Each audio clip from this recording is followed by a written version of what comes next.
Doutor Ivan, há mais ou menos 3 anos o senhor chegou para Carangola e foi pioneiro na cirurgia bariátrica. E logo, logo começou a fazer videolaparoscopia também? Verdade, a gente trouxe, né, a cirurgia laparoscópica para a região.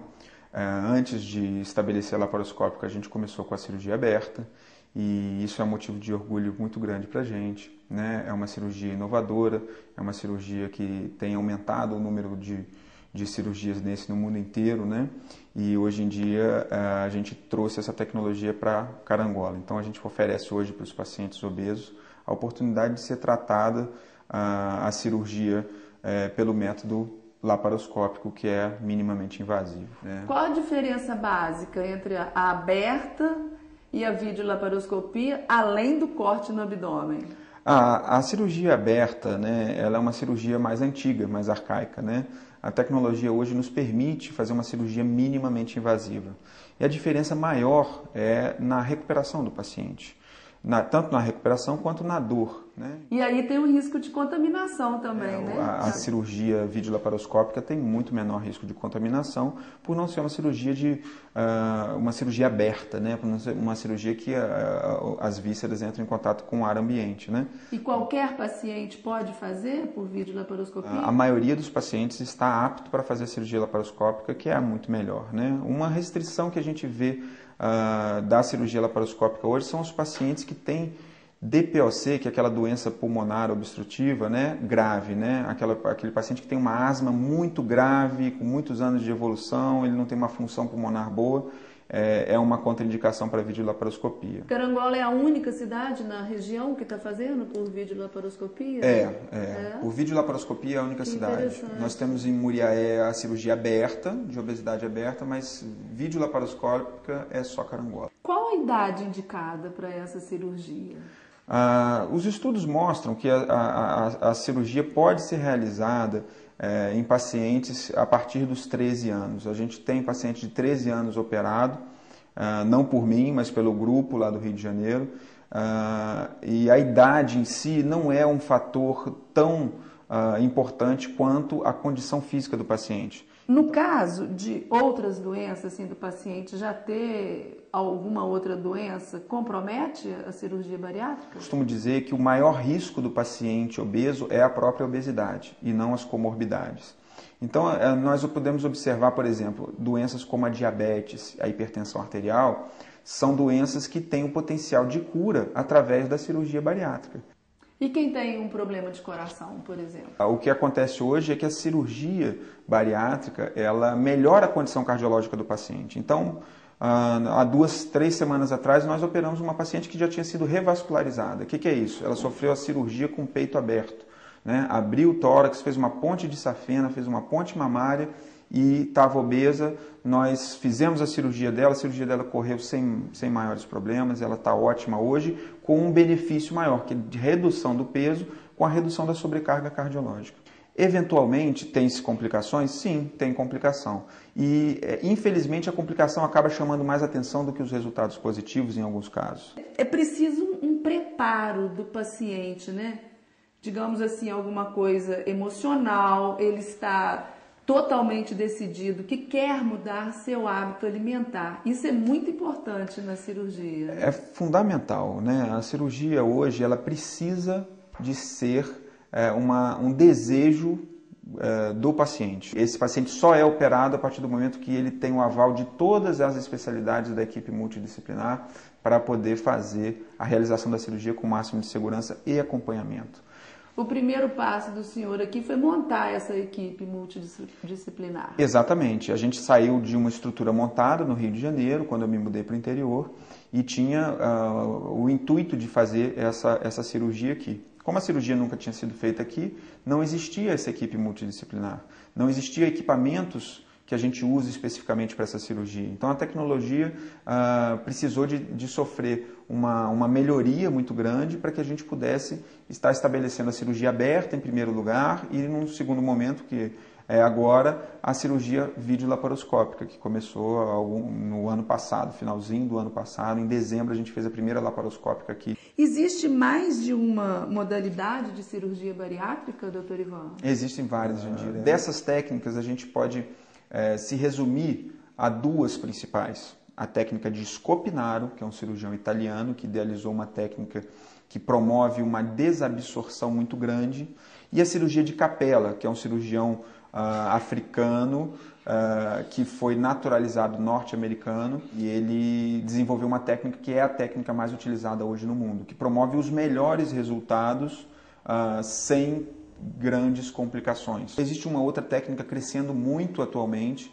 que é a técnica do sleeve, né, que é a gastrectomia em manga. Essa técnica é uma técnica um pouco mais recente, ela é uma técnica restritiva metabólica, ela não é desabsortiva, e ela é uma técnica específica para pacientes com um tipo de perfil de consumo de alimento muito específico. Hoje a laparoscopia desenvolveu de uma tal maneira que ela permite que praticamente todas as cirurgias sejam feitas por videolaparoscopia. Tinha uma também com anel?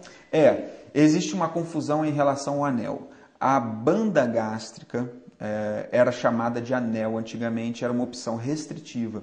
Você colocava um anel no estômago para poder limitar a quantidade de alimento que a pessoa comia.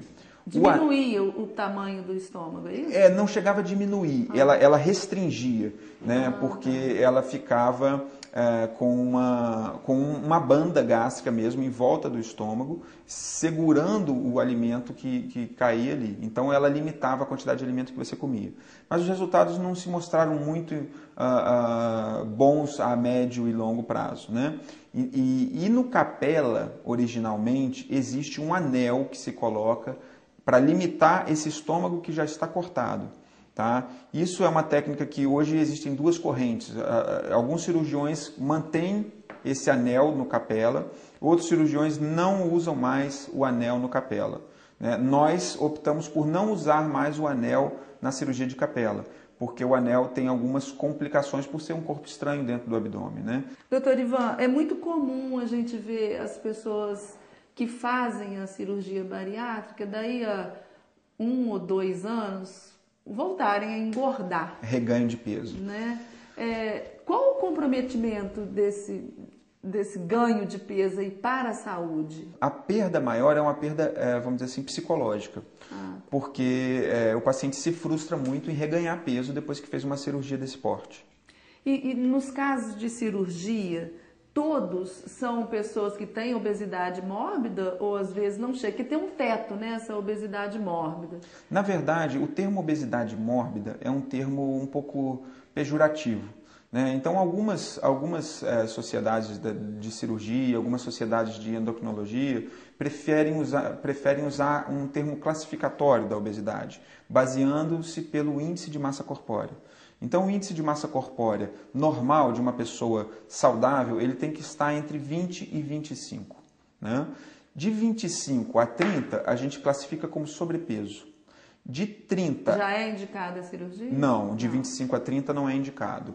De 30 a 35 é obesidade classe 1. Aqui no Brasil ainda não é indicado. Nos Estados Unidos já está sendo indicado. Quais os riscos cirúrgicos mais comuns nessa cirurgia bariátrica? O maior risco dessa cirurgia é ser obeso. Né? Então, quanto maior for a obesidade, maior é o risco do paciente. Os riscos maiores de ocorrência de complicação dessa cirurgia é o tromboembolismo pulmonar, a famosa trombose. Uma outra complicação que existe nessa cirurgia é a ocorrência de fístulas intestinais. Né? Então, quando ocorre alguma perfuração do estômago ou do intestino, fazendo com que tenha a ocorrência de uma fístula, que é a comunicação entre o intestino e alguma outra parte do organismo. É indicado uma outra cirurgia simultaneamente? Às vezes é necessária. Né? Tem algumas coisas que acontecem, Jandira, que obrigam a gente a fazer a cirurgia no mesmo tempo cirúrgico.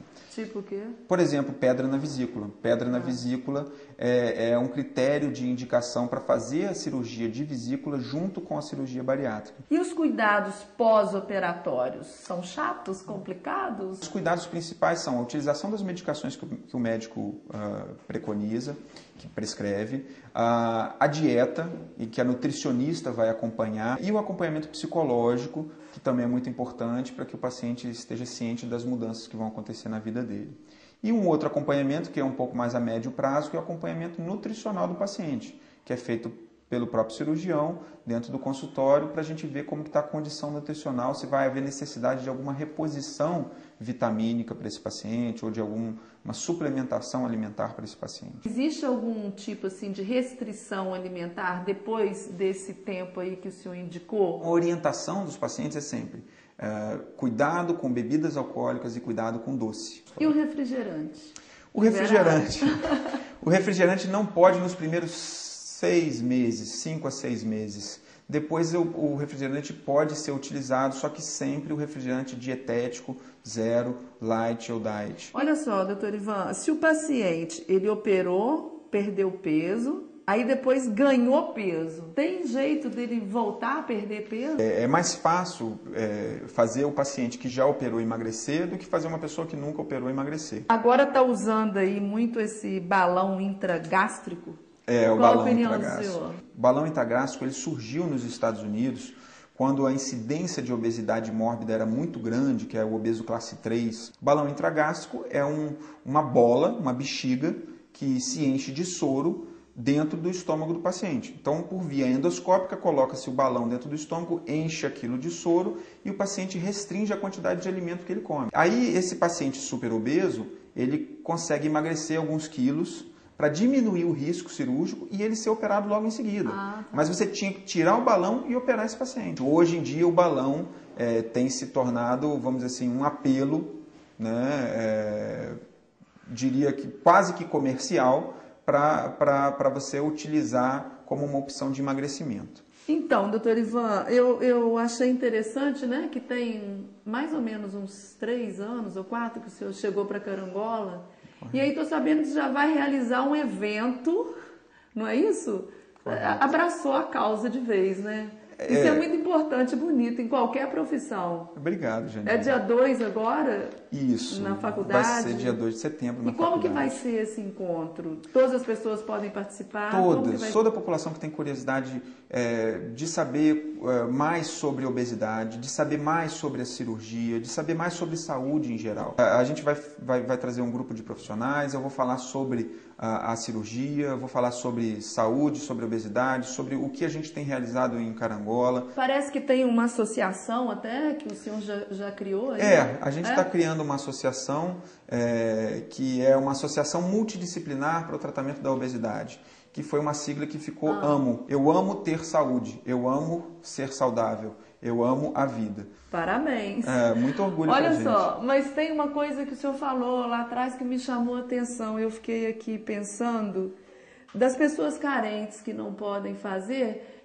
Eu entendi assim que o senhor pretende arranjar um jeito de possibilitar que essas pessoas possam fazer? A gente tem assim a intenção de atender essas pessoas carentes, porque é muito frequente a gente atender aqui pessoas que não têm plano de saúde, que vêm no meu consultório, são crianças e às vezes adultos, mas tem franca indicação, são pessoas que precisam daquilo para resolver o problema de saúde delas, que é grave. Então hoje, se eu quiser fazer a caridade de eu, doutor Ivan, operar um paciente carente, mesmo os meus honorários saindo de graça, mesmo que os outros profissionais abrissem mão dos honorários, a cirurgia ainda assim seria muito cara. Então, a gente quer viabilizar uma maneira de atender essas pessoas e a gente está idealizando isso para que a gente possa atender também as pessoas carentes. Bom, foi um prazer. O prazer foi todo meu. Sucesso aí, que esse encontro, eu vou ver se eu apareço por lá. Eu conto com a sua presença, de todos vocês, mas vai ser muito importante que você esteja acompanhando a gente. E eu gostaria de contar muito com a sua presença. Então repete aí, dia 2 de setembro. Dia 2 de setembro, a partir das 7h30 da noite, das 19h30, na Faculdade Fafili, no auditório principal. Ok. Boa sorte até lá, né? Obrigado.